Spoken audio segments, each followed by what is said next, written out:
उस किताब में लिखा था सीता रावण की बेटी थी। हनुमान लंका में शयन कक्षों की सफाई करने वाला एक कर्मचारी था। सीता माता और लक्ष्मण जी के बीच अनैतिक संबंध थे। बीए पास कोर्स हिस्ट्री ऑनर्स की first year compulsory subject ancient culture in India में इसको लागू करवा दिया। अब आप लोग बताइए कि ये बौद्धिक आतंकवाद था या नहीं था। आदरणीय मंच और मेरे सभी बंधु, मैं आप सभी का बहुत बहुत अपने दिल की गहराइयों से धन्यवाद करता हूं कि आप सभी ने मुझे यहाँ पर बुलाया और इतने गंभीर विषय पे बात करने का मुझे अवसर दिया, जिसके ऊपर जितनी लंबी बात की जाए उतना कम है। राम राज्य एक ऐसा विषय है, एक ऐसा विचार है जिसको इतनी आसानी से नहीं पाया जा सकता। अगर यदि आज कलयुग में हम राम राज्य स्थापित करने की बात करते हैं तो हिमालय को एक जगह से उठाकर दूसरी जगह रखने से कम कठिन कार्य यह नहीं है। बहुत सारी अड़चनें, बहुत सारी कठिनाइयां हम सबके रास्ते में आती हैं। उन सब का समाधान हमें अपने दिल की गहराइयों में जाकर और अपने विश्वास को मजबूत करने के पश्चात ही मिलेंगी।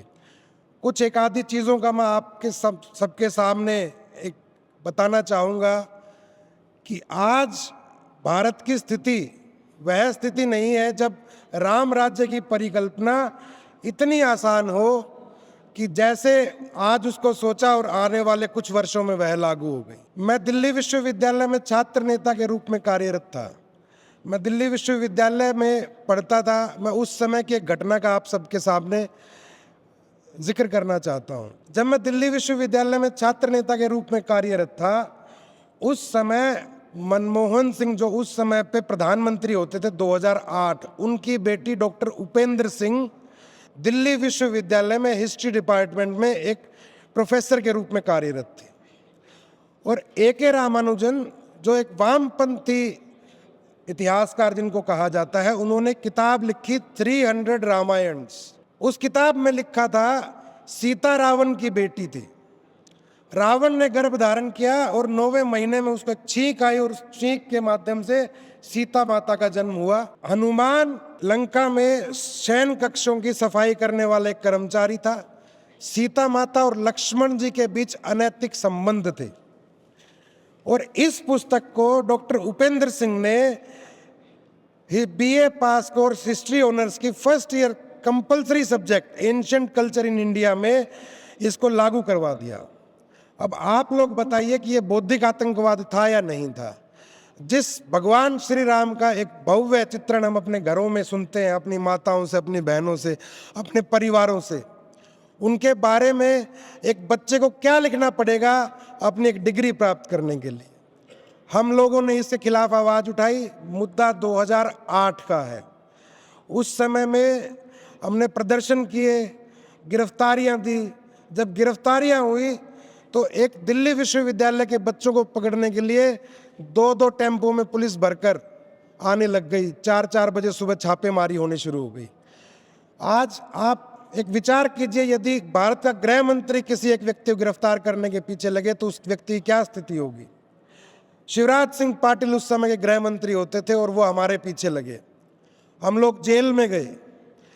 जेल में जाने के पश्चात लंबे समय के बाद हम लोगों की रिहाई हुई। हम 9 लोग उसमें जेल में गए। जब हम कोर्ट में गए तो जस्टिस जे बालाकृष्णन जी ने कहा कि ये तो दिल्ली विश्वविद्यालय का आंतरिक मुद्दा है, इसमें हम कुछ नहीं कर सकते। आप कुछ नहीं कर सकते, कौन करेगा इसमें।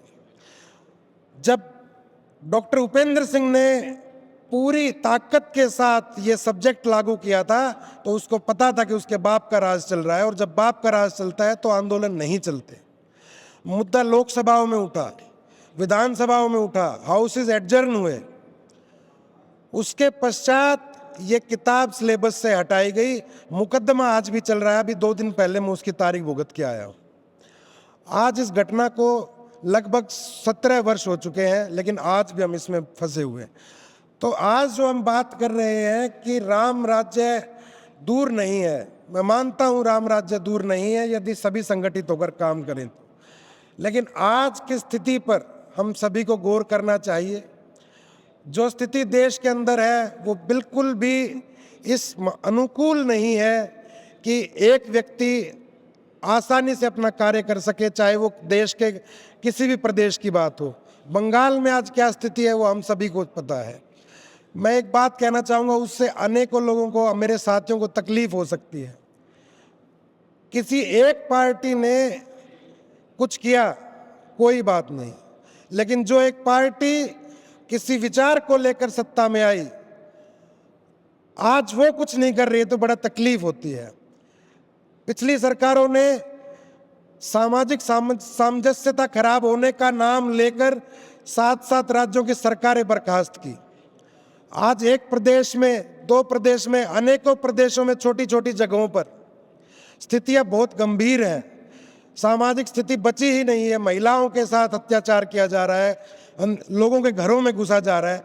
आज वहाँ की सरकार भी, केंद्र सरकार बर्खास्त करके राष्ट्रपति शासन नहीं लगा पा रही, तो ये कौन सी मजबूरी हम सभी को समझनी पड़ेगी।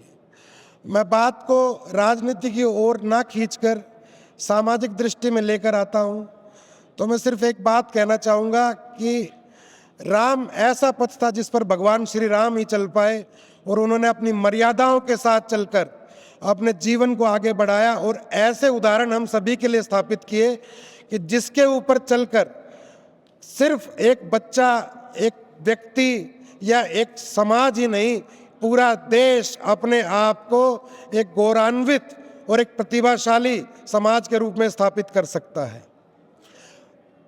राजेंद्र जी नरूका जी ने एक बात कही, और अभी मैंने सुना कि राम राज्य की परिकल्पना हम गीता की सीखों के आधार पर स्थापित करना चाहते हैं।